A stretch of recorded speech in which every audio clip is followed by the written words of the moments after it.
Kapal selam merupakan salah satu alutsista yang paling sulit untuk dideteksi. Sejak kemunculannya hingga saat ini, kapal selam menjadi sosok paling menakutkan di lautan. Bersembunyi di kedalaman lautan, kapal selam mengintai, menunggu, dan pada saat yang tepat menyerang kapal permukaan tanpa disadari. Kapal selam mampu menenggelamkan kapal yang jauh lebih besar. Keberadaan kapal selam mampu menghentikan gerak keju armada musuh, bahkan memaksanya mundur.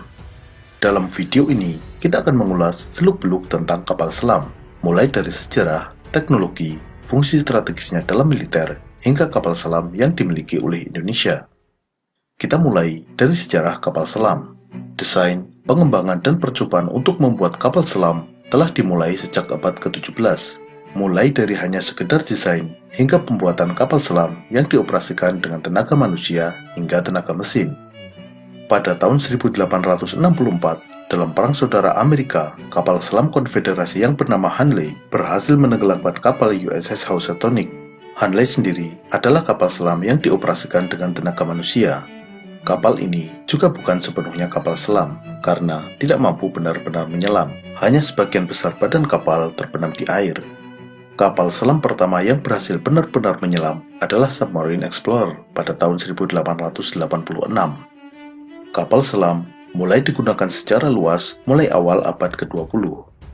Pada Perang Dunia Pertama dan Kedua, kapal selam memberikan dampak yang sangat signifikan dalam pertempuran di lautan.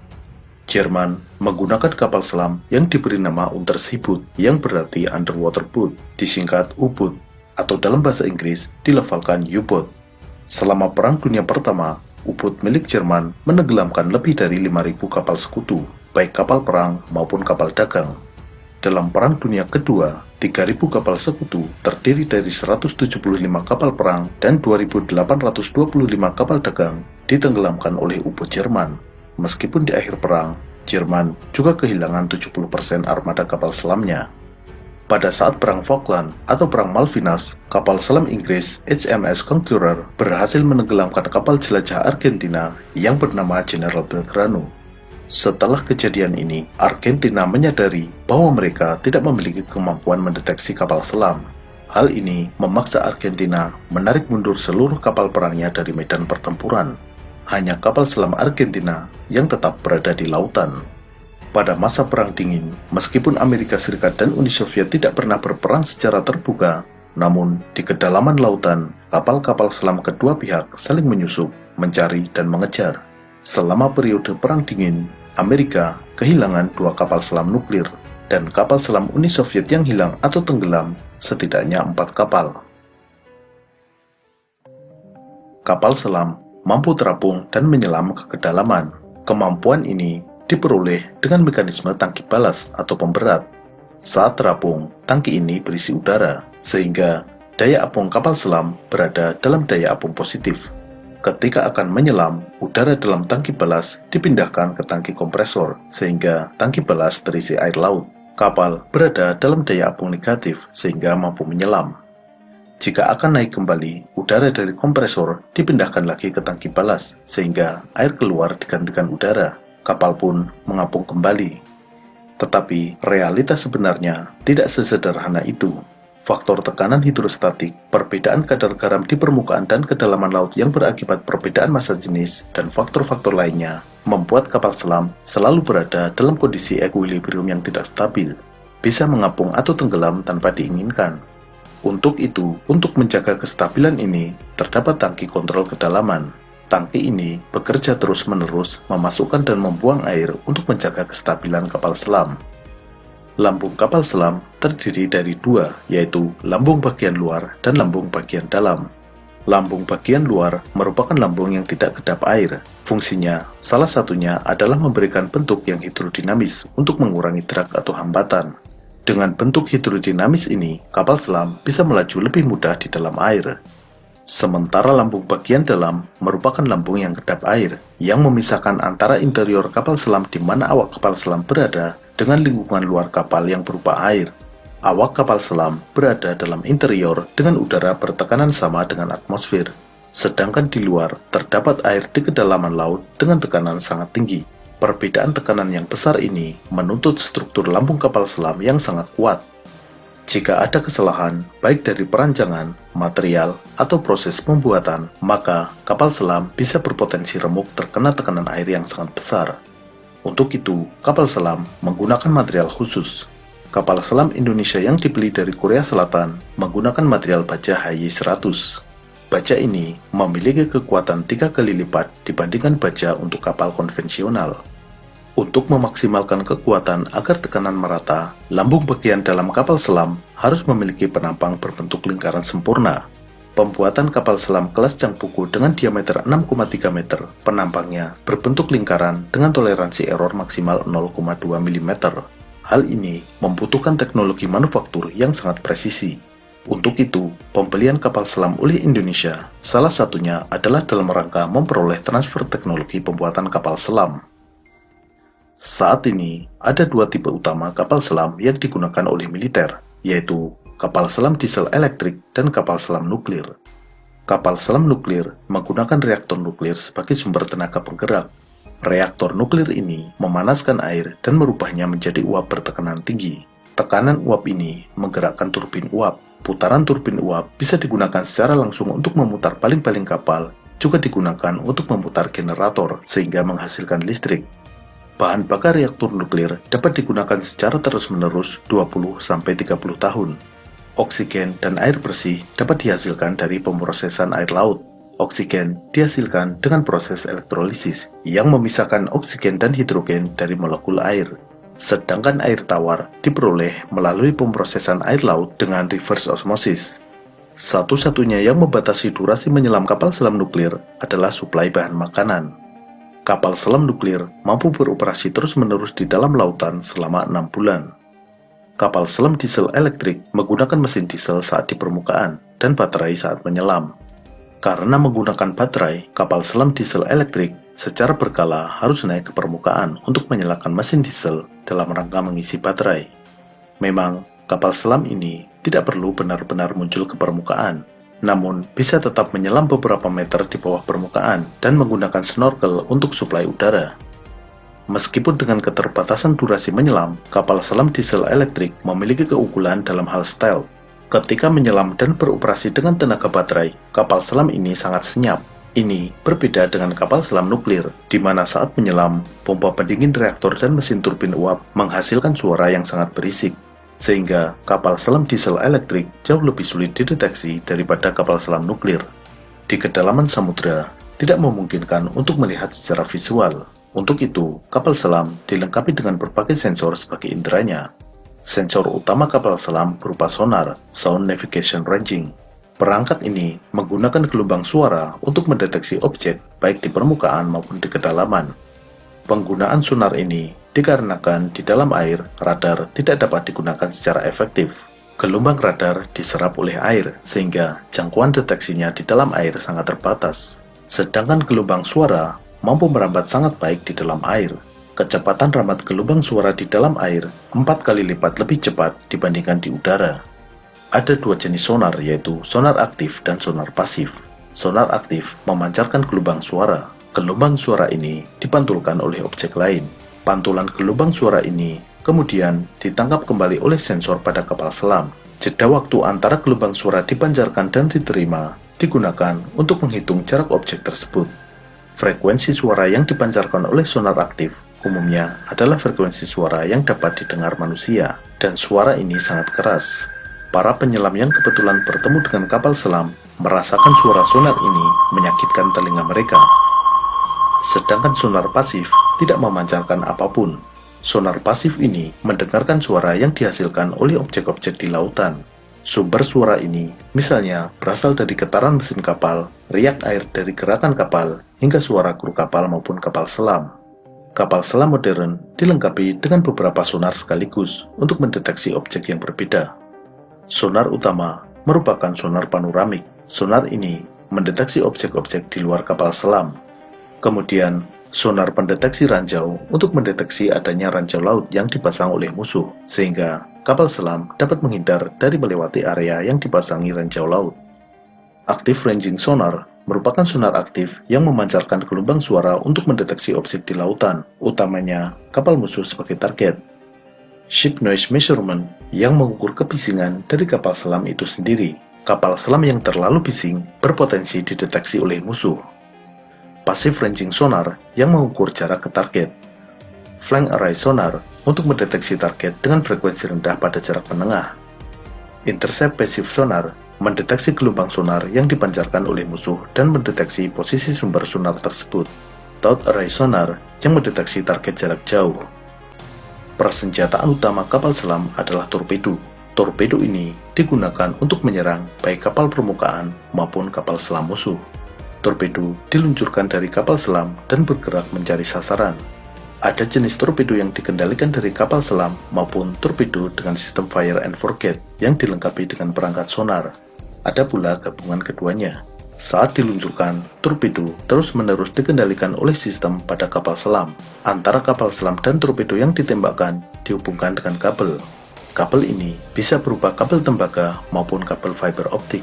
Ketika torpedo sudah mendekati sasaran, kabel ini dilepas dan torpedo menuju sasaran dengan sensor sonar pada torpedo tersebut. Ledakan torpedo memberikan dampak kerusakan yang jauh lebih besar daripada rudal permukaan. Karena meledak di dalam air, gelombang kejut ledakan torpedo menghasilkan efek yang bernama bubble jet effect. Torpedo yang meledak di bagian tengah kapal mampu mengakibatkan lambung kapal terbelah dan kapal patah menjadi dua bagian.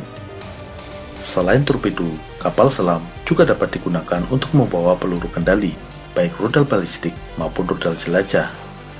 Amerika menggunakan kapal selam sebagai salah satu elemen dari triad nuklir, 3 wahana untuk membawa dan mengirimkan senjata nuklir. Ketiganya adalah rudal balistik antar benua, pesawat bom strategis, dan kapal selam. Selain untuk peperangan laut dan peluncur peluru kendali, kapal selam juga digunakan sebagai sarana infiltrasi dengan membawa personil pasukan khusus untuk menyusup ke wilayah musuh.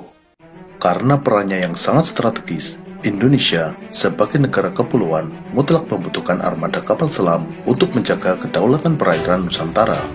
Pada era tahun 60-an, dalam mendukung operasi Trikora, Indonesia memiliki hingga 12 unit kapal selam operasional, ditambah 2 unit sebagai persediaan suku cadang. Kapal perang Indonesia memiliki aturan tersendiri dalam penomoran dan penamaannya. Untuk kapal selam diberi nomor dengan awalan angka 4 dan namanya diambil dari nama senjata dalam cerita pewayangan. 12 unit kapal selam yang dimiliki Indonesia pada masa Orde Lama diberi nama KRI Cakra, Nanggala, Nagabanda, Trisula, Nagarangsang, Candrasa, Alugoro, Cumandani, Wijayadanu, Pasopati, Indrajala, dan Bramastra. Kapal-kapal ini merupakan kapal selam kelas Whiskey buatan Uni Soviet.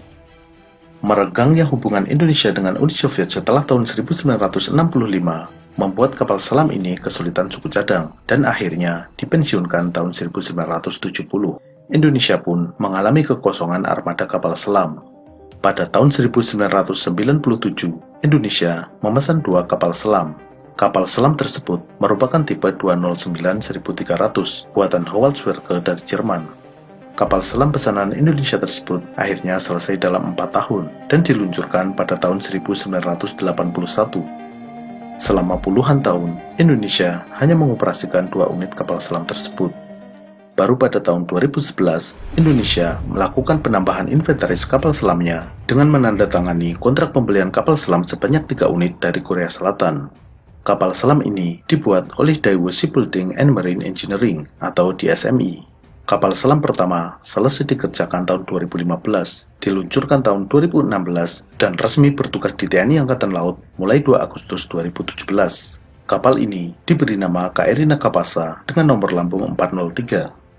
Kapal selam Indonesia yang dibeli dari Korea Selatan tersebut masih satu keluarga dengan kapal selam pengadaan tahun 77, yaitu tipe 209 buatan Jerman.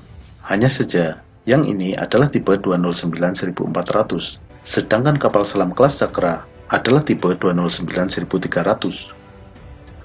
Indonesia membeli kapal selam kelas Changpuku yang telah ditingkatkan kemampuannya atau Improved Changpuku dan kemudian dikenal sebagai kapal selam kelas Nagapasa.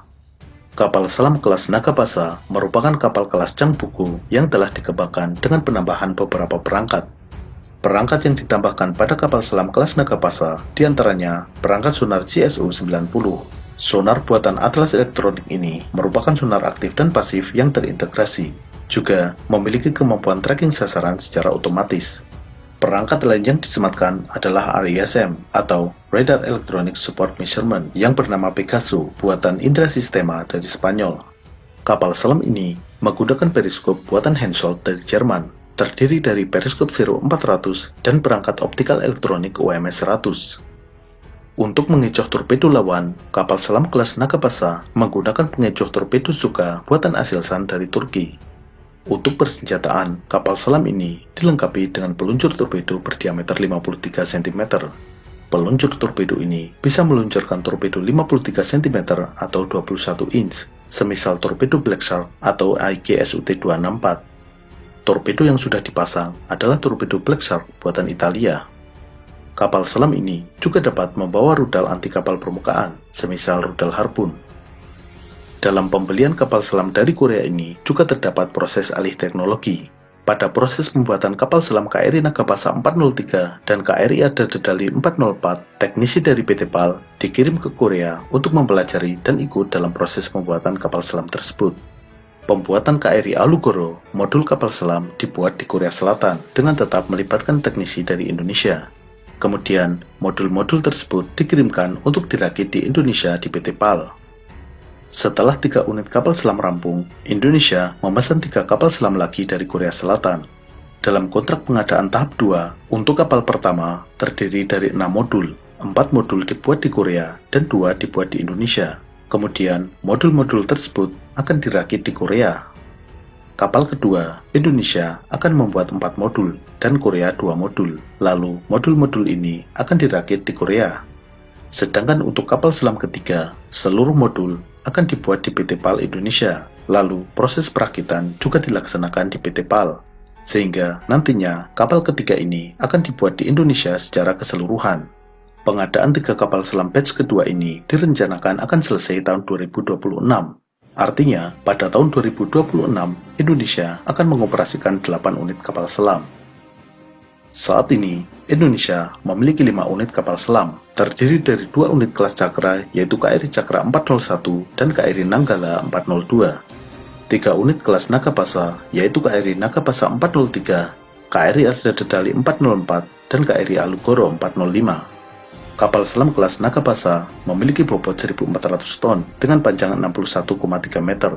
Kapal ini menggunakan tenaga 4 mesin diesel MTU 12V493. Mesin diesel ini dioperasikan saat di permukaan untuk menggerakkan kapal sekaligus mengisi baterai.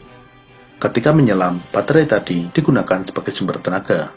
Kecepatan saat menyelam adalah 21 knot atau 38 km per jam.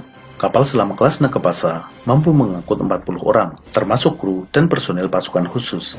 Dengan bahan bakar dan suplai makanan, mampu beroperasi selama 50 hari, dengan daya jelajah 18.000 hingga 19.000 km. Dengan kekuatan ini, armada kapal selam Indonesia menjadi salah satu yang terkuat di Asia Tenggara, bersaing dengan Singapura. Thailand memesan 4 unit kapal selam dari Tiongkok, namun saat ini masih dalam proses pembuatan. Malaysia memiliki 2 kapal selam buatan Perancis, yaitu KD Tun Abdul Rahman dan KD Tun Abdul Razak. Vietnam memiliki 6 kapal selam kelas Kilo buatan Rusia. Singapura saat ini mengoperasikan 5 kapal selam, terdiri dari 4 kapal selam buatan Swedia dan 1 kapal selam buatan Jerman, yaitu RSS Invincible. Tambahan 3 kapal selam yang sejenis dengan Invincible saat ini masih dalam proses pembuatan. Sementara itu, Filipina, Brunei Darussalam, Myanmar, dan Kamboja tidak memiliki kapal selam. Di selatan Indonesia, Australia saat ini memiliki 6 kapal selam buatan Swedia. Australia memang berencana menambah 12 unit kapal selam, namun dijadwalkan baru terrealisasi tahun 2030. Pada episode berikutnya, kita akan membahas jenis-jenis bahan peledak yang digunakan oleh militer. Sampai jumpa.